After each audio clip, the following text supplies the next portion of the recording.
Eu já não chamaria mal ciclista. Ele eventualmente será um ciclista mal ensinado, mal aprendido, porque eventualmente ele até foi assim educado de alguma maneira. Então a educação é a base de tudo.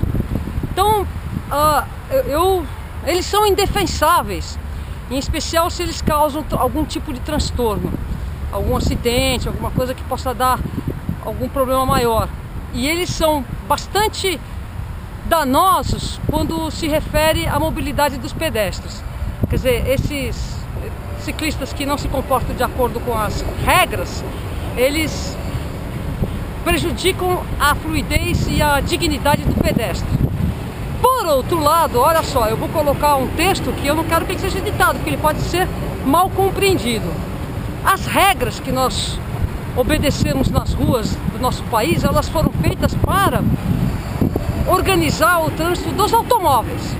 Então eu questiono essas regras. Por exemplo, eu já pedalei em 25 países, e mão e contramão para bicicleta tem uma outra conotação. Por exemplo, em Grenoble não tem rua contramão para a bicicleta, e está na lei. Em Paris, o ciclista está autorizado, por conta do seu próprio risco, a passar no sinal vermelho, e está na lei.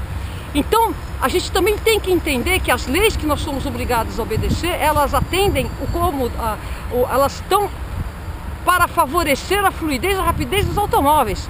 E os mais prejudicados aí são os pedestres e os ciclistas, que estão condenados e optaram por se mover em cima da própria energia.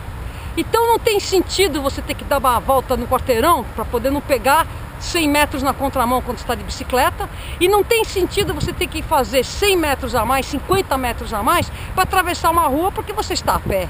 Porque essas regras estão estabelecidas para favorecer a fluidez do automóvel, não é nem do motorista, porque esse motorista, quando está a pé, ele é um pedestre que está condenado a obedecer leis questionáveis, que não atendem à lei do mínimo esforço para os humanos. Na medida em que as pessoas não conseguem entender que essas leis que estão aí estão para serem questionadas, e na medida em que essas pessoas que estão dentro dos carros estão gerenciando as leis, estão gerenciando a política pública de São Paulo, não pedalam, muito menos andam a pé, não conhecem o que é transporte público, essas pessoas estão instruídas e se facilitam a entender que esse ciclista que quebra a lei ou questiona a lei está errado e é o grande problema de tudo.